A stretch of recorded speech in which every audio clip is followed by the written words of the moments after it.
Welcome to the Writers' Corner live show. Today we are honored to have an incredibly inspiring guest. Through her powerful story of overcoming adversity, including trauma, loss, and the challenges of raising a child with multiple disabilities, Christine has become a beacon of hope for others facing similar challenges. She shares her insights of resilience, self-compassion, and the transformative journey of healing from the inside out. And so this interview is going to really be a deep dive into the heart of a woman who turned her pain into purpose and offers hope and actionable steps for others to do the same. So whether you are currently navigating your own healing journey or simply looking for a spark of inspiration, Christine's story will touch your heart. Don't go away. We'll be right back with the Writers' Corner live show. Imagine a world where the lines of reality blur with the fantastical. Embark on journeys from humble beginnings to the pinnacles of literary greatness. On the Writers' Corner, we delve into the lives of unique wordsmiths, known for their compelling storytelling. They are artisans who craft fantastical realms, etched in our memory long after the final page is turned. Every tale begins with a single word, a single idea. Authors create sensations that keep you on the edge of your seat. Witness how they transform setbacks into stepping stones, use refusals to spark growth and turn rejections into catalysts for new inspiration. Witness the diversity in writing as it gives birth to a vast array of genres, from drama to mystery to children's stories, fantasy, and reality. Join us as we uncover sources of inspiration and the magic that defines the author's craft. Find out how authors breathe life into their characters and meticulously craft narratives and plots that captivate readers. Get a sneak peek into upcoming works and join us as we celebrate literary greatness only on the Writers' Corner. We don't just celebrate best-selling Amazon and New York Times authors, but also indie authors. Join us on the journey from the birth of a tale to the creation of a masterpiece, only on the Writers' Corner live show. Stay tuned. If you have just joined us, then welcome to the Writers' Corner live show. If you're not yet following us on our social media channels, please go ahead and do so, and that way you'll get notified next time we go live. If you haven't met me yet, my name is Bridgetti Lim Banda from Cape Town in South Africa. And in today's show, we're going to be talking to Christine Williamson. Our live stream is brought to you courtesy by Creative Edge, StreamYard, and Be Live Media. So a special warm welcome to our audience wherever you are watching us. Now, normally I'm joined by my friend and co-host, Mary Elizabeth Jackson, but she's unable to join us today, and she'll be back next week. So Mary, if you are watching, get well soon. If you have not yet met our amazing guest today, Christine is a certified emotional intelligence coach and founder of Beacon of Hope Heart-Centered Coaching. Through her personal experience of overcoming adversity, she empowers women to find their inner strength, resilience, and fulfillment. Sharing her journey in The Ripple Effects of Impact, which is the book that is going to be published soon, Christine offers hope, self-compassion, and actionable steps for transformative healing. Her mission is to guide women through life storms, providing a beacon of hope and inspiration. And so with that, I want to give a very warm welcome to my guest, Christine.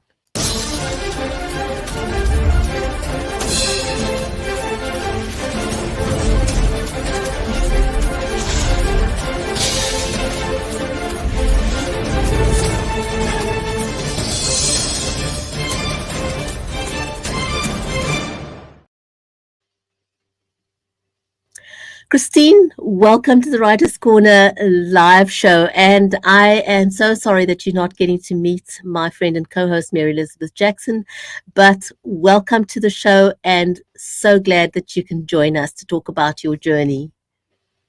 Thank you. Thank you so much for having me. And hopefully next time I will be able to meet your co-host. I'm sure you will. I'm going to jump right in. Can you share with us a pivotal moment in your life that influenced your journey towards resilience and self-love?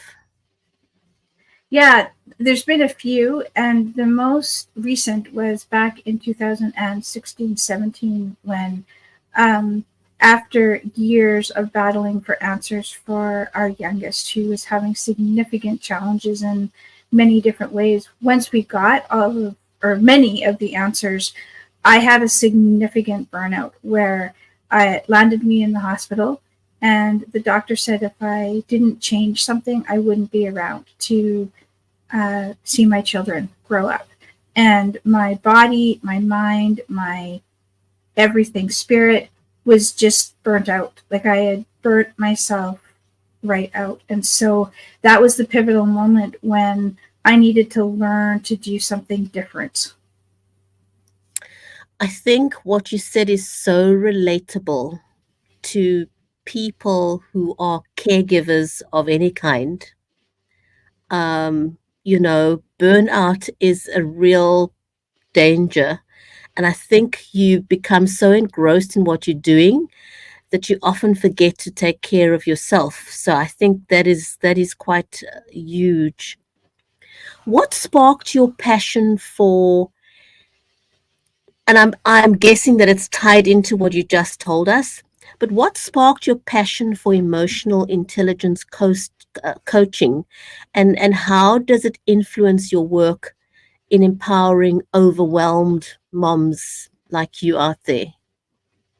Well, what sparked it first was COVID. And because of our daughter, all of her services were canceled. She started to regress. And so I really needed to look for something for her. And also because I wanted to continue on my own journey. And so it came to me about the emotional intelligence. And that actually gave us something that actually sparked so much change in our daughter that her therapy team saw more change when things opened up in her than they had in, the 5-6 years prior to that. And so that from there inspired me to look more in how can I help other moms that give everything to their families and they still are left with this emptiness inside of them as well. And so that sparked me into getting my women-centered coaching certification and now studying for facilitation in a way that it was great that I could help my daughter. And on top of that, there are so many moms out there who are really, really struggling. And to be able to find a place to be able to reconnect to themselves without sacrificing their families. That it's a bridge that you don't have to choose either or. You can look after yourself and your family. And so that's the catalyst for me for the work I'm doing now. I think that's pretty huge because I don't think you realize that one is tied into the other, and to be successful at either one, there has to be a codependency on the two and a balance between the two, and recognizing that is key to becoming successful.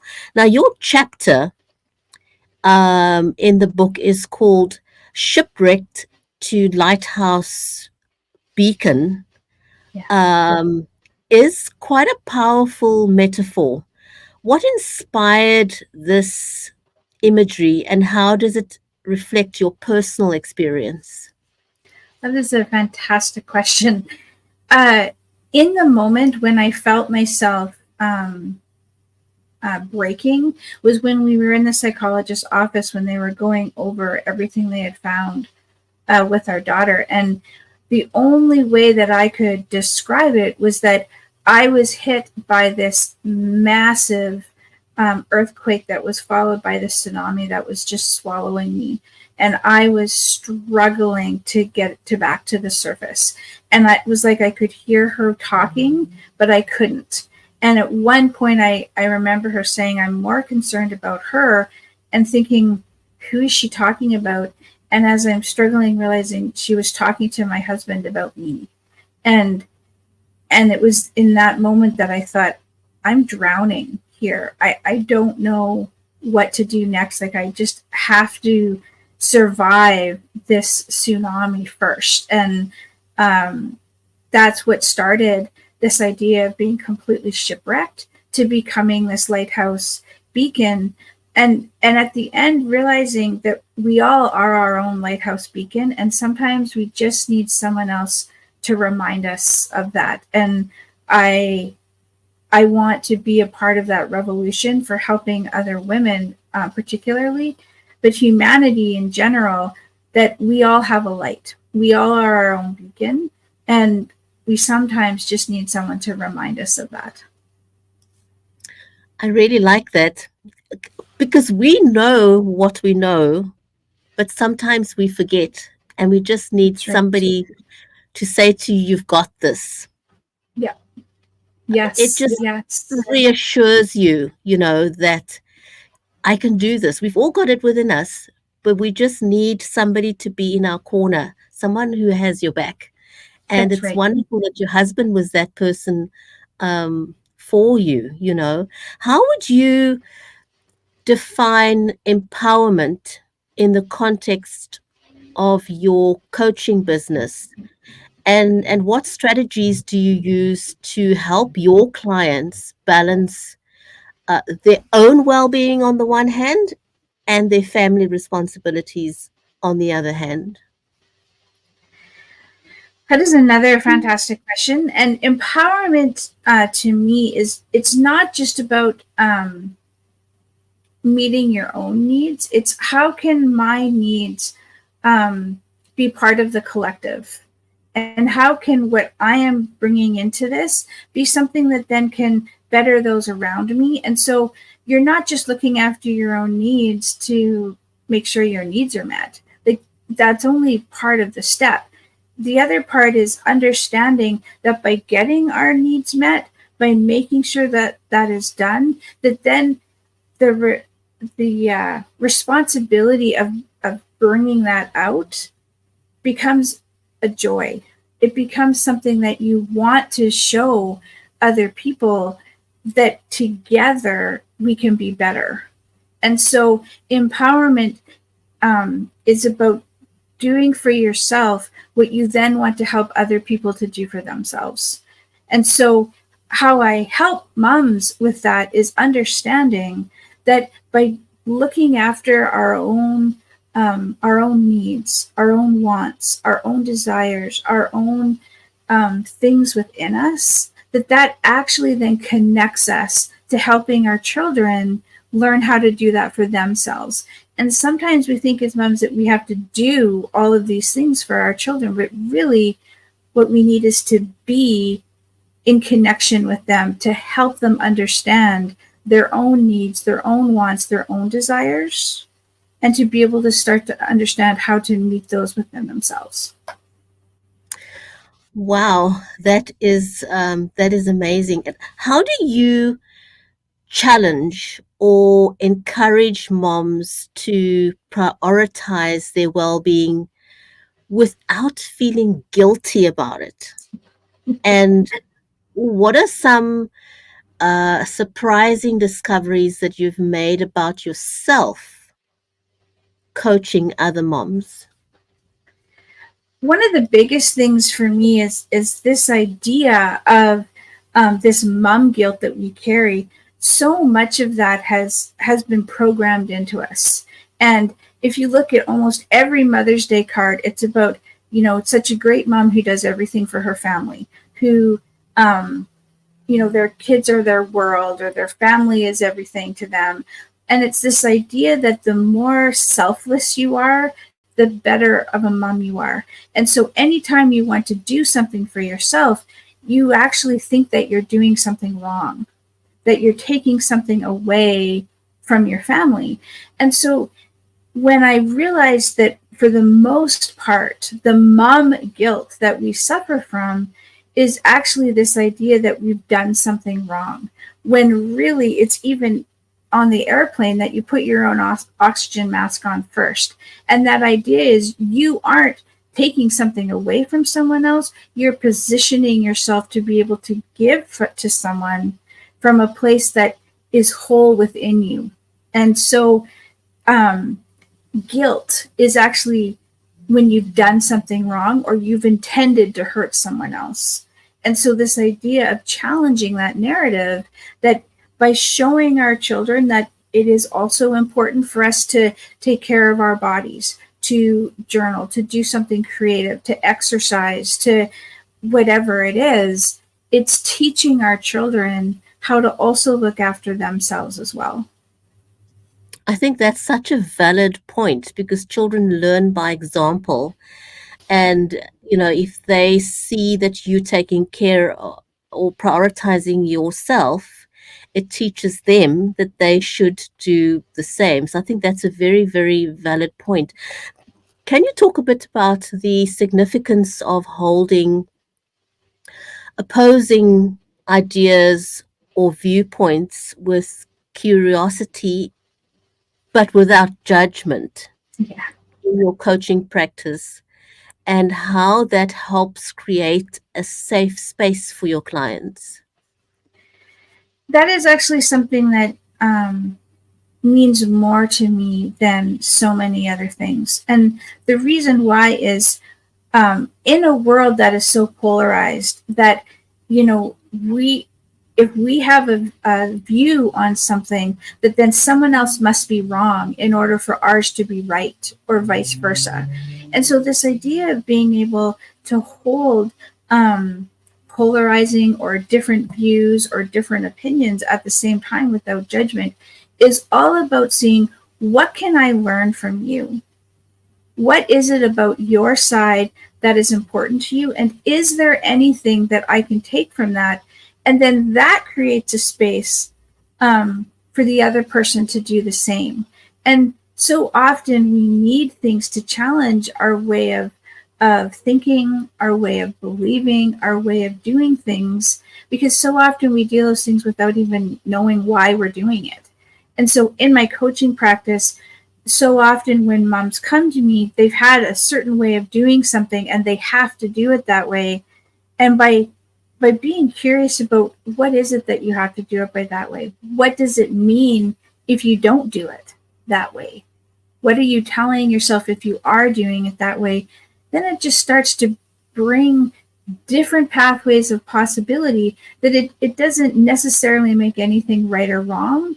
It's different. And does different have to be good or bad? No, it's just different. And if something isn't working, why don't we see if something different can work? And if something is working, what is something that you could do to even make it more amazing? And so that's the idea for me, is really being able to hold space for polarizing ideas and views so that people can be heard, that connections can be formed, that relationships can build, instead of us just being on either side all the time. That is amazing. And I think, that's what we crave. And I think that's probably one of the reasons a lot of women don't seek help, is because they don't have a safe space where they can simply express themselves without fear or reprisal or something, without that judgment. So I think what you said now is pretty valuable in terms of creating that environment for your clients. But how do you balance empathy? Just sort of building on what you said now, how do you balance empathy and professional boundaries when you're working with clients who are going through very intense emotional experiences? And what role, if any, does humor play in your coaching sessions, particularly in these circumstances? Yeah, I remember quite a while learning that empathy without boundaries creates a doormat situation. And so it's really important with with empathy, that when you are feeling alongside someone, to understand that that actually isn't your responsibility. It isn't my responsibility to take care of my clients' needs. It's more to hold the space for them within our sessions. And so there is email that they can get a hold of me if they're wanting to talk in between sessions.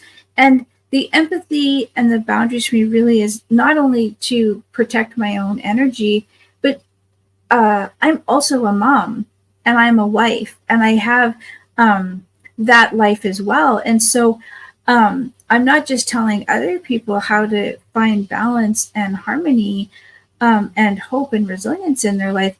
I am also continuing to build that in my own. And so for me, I am really learning the skill of holding space for someone with empathy and compassion and curiosity. And I'm also not a doormat. And so being able to create those containers that aren't, a revolving door 24/7. And yet when I am with them, I'm 100% with them. Wow, that is quite a fine balance. And I think, learning not to be a doormat, I think that's where we all fall into a trap often when we listen to Yes. our friends. And, we're sinking ourselves in the process. Yeah. So, it's something definitely to be aware of. What advice would you give to someone that is currently watching the show that is feeling shipwrecked in their own life and struggling to find their lighthouse beacon? And how do you envision your work contributing to a broader cultural shift towards empathy, compassion, and deep understanding? Because that's what we're all looking for, really. Absolutely. Absolutely. Taking a moment to, I know that feeling of that shipwrecked feeling and the absolute overwhelm and panic and desperation. And so my first thing is find something to hold on to and breathe. Almost like a child having a safety blanket or That's something to ground you, right? That's right. That is right. Because I cannot overemphasize the power of that breath. And even if it feels like a gasp, do that, because the breath is so important. And you're not alone. So like to reach out. And if there's someone in your life, my website is available as well to reach out, but to really know that you aren't alone, and that there is hope. And I think that the whole idea of Beacon of Hope is that there is always hope, and being reminded of that. And I remember when someone said there's always hope, and I was like, no, there is not always hope. And to realize that I had to shift what my belief of hope was. And the hope is that breath. And to know that for things to get better, it's not about perfection. It's about one step at a time. And so there is always hope. And that lighthouse beacon, there's actually that beacon inside of you. And while there's this idea of a lighthouse on the land, that is also true, but the beacon is within you. And so there is hope. There is always hope. Wow. A lot of what you said resonates with me. I live with chronic pain myself. And I often say to people that there are times when life is one breath at a time. and that's okay. And, when I'm going through a particularly difficult time, to your point of there's always hope, my mantra is in those moments to say to myself, I am thankful that I can still breathe. I'm not on a ventilator. I can still breathe. The importance of that breath. Because I think sometimes we forget to breathe, and it's such a simple thing, that we take it for granted and sometimes we miss it. But if somebody just says to you, breathe, it's as if, when we're in those moments of complete despair, we forget to take that breath. Yeah. We forget to put on our oxygen masks and just breathe. So it's such a simple thing, but so profound. Yes. So I'm so glad that you mentioned that importance of taking a breath and remembering to breathe. Yeah. So my youngest, she has many challenges and disabilities, and when she has a chronic genetic disorder that causes significant pain all the time. And that is something that I often, when she's in a flare-up, to lie with her and allow those tears and that breath. Because sometimes that is all that we have, is that breath. And to know that we aren't alone. And I think that the idea that there is clarity and chaos at the same time, and to remember that the breath can bring a bit of clarity, and that clarity can help us through that chaos and the pain and the overwhelm. And so that really that's what it is for me and the mantra in our home as well.